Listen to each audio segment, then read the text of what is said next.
Je dirais qu'il serait prétentieux de ma part et que de parler de notre Créateur. Tellement ses merveilles, ses prodiges, sa grandeur, sa puissance dépassent mon petit entendement. Surtout en ces temps de veillée préparatoire pour la commémoration des matines. Je le dis dans la mesure où notre petit passage sur cette terre est tellement jonché d'embûches et je me demande qu'est-ce que l'être humain pourrait faire sans Dieu. Et si je me réfère dans ma petite vie, c'est celle que je connais un tout petit peu, je dirais que Dieu est magnifique et merveilleux. Un bon père, comme on vient de chanter. Je parlerai aussi un tout petit peu de témoignage.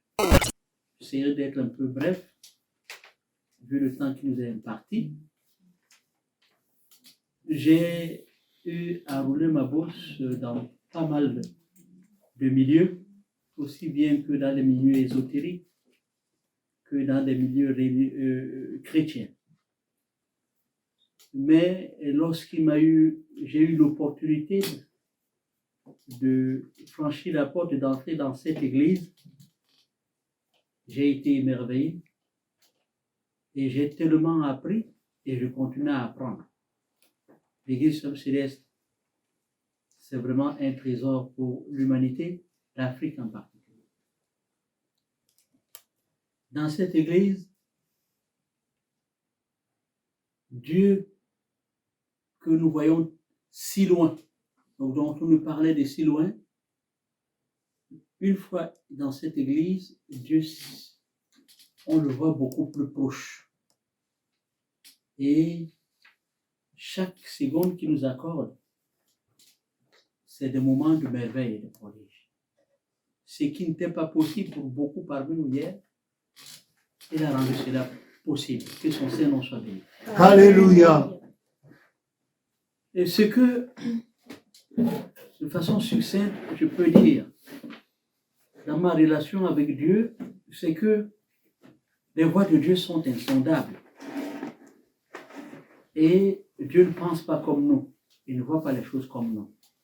Je dis dans la mesure où, quand j'étais beaucoup plus jeune, j'étais quelqu'un qui était très ambitieux et je me faisais à moi toute une série de projets.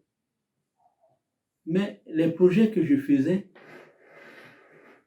n'intéressaient que moi seul. Et je n'ai ni demandé l'autorisation à Dieu, à qui appartient mon souffle de vie et tout ce que j'ai sur cette terre, et ce que je considérais de grand. Ma façon de voir et de comprendre, dans sa sagesse inouïe, Dieu m'a confondu. Dans la mesure où les projets que j'avais ne se sont pas réalisés comme je l'imaginais.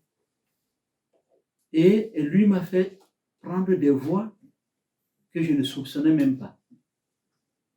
Que le nom de Dieu soit béni. Amen. Et Dieu m'a fait comprendre que ce que je considérais de grand, lui ne considérait pas cela comme étant grand. Ce que moi, je donnais de la valeur, il m'a fait comprendre que tout cela n'avait pas de la valeur. Et j'ai compris que c'est Dieu. Le vrai trésor de l'homme, c'est Dieu. Nous dépendons tellement de Dieu en tout et pour tout.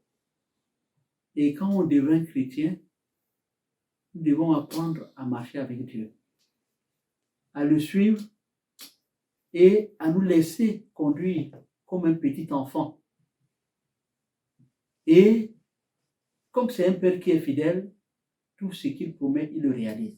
Si nous sommes sincères avec lui, quel que soit les vents, quel que soit ce qui peut arriver, lorsqu'il promet, il le réalise, mais si et seulement si on obéit à sa parole. Parce que Dieu est prêt à nous bénir, mais il y a des conditions. C'est ce que j'ai eu à constater dans ma petite vie. Parce que je croyais que être une grande personne, ou bien avoir de l'importance, c'était avoir une position sociale d'une certaine hauteur dans ce que je pensais. Mais Dieu m'a fait comprendre que être grand quelqu'un pour Dieu, c'est être une nouvelle créature. C'est connaître une certaine transformation. C'est mourir charnellement et naître spirituellement. C'est seulement en faisant cela que on voit ce que Dieu a mis au devant de nous comme projet. Parce que Dieu a pour nous des projets de bonheur. Mais Dieu donne le souffle de vie à toute chair. Dieu bénit même les animaux, toutes les créations, qu'on croit en Dieu, qu'on ne croit pas en Dieu, qu'on le loue, on ne loue pas, nous tous nous bénéficions des grâces de Dieu. Le souffle de Dieu donne à tout le monde. Lui-même il dit qu'il fait pleuvoir sur les bons comme sur les mauvais. Il lève son soleil sur le bon comme sur les méchants. Mais qu'est-ce qui fait la différence de tout cela? C'est l'Esprit de Dieu qui est en nous. Parce que la vie que nous menons ici, c'est une étape. Et cette vie ne s'arrête pas là. Il y a une autre vie qui arrive. Jésus-Christ nous parle de son royaume. Et ce que nous faisons, c'est nous préparer donc pour cette nouvelle vie-là. Et c'est Jésus qui nous dit non, fais ceci, fais cela, pour que demain, lorsque nous allons laisser cette enveloppe, que demain soit meilleur pour nous. Mais comment le faire?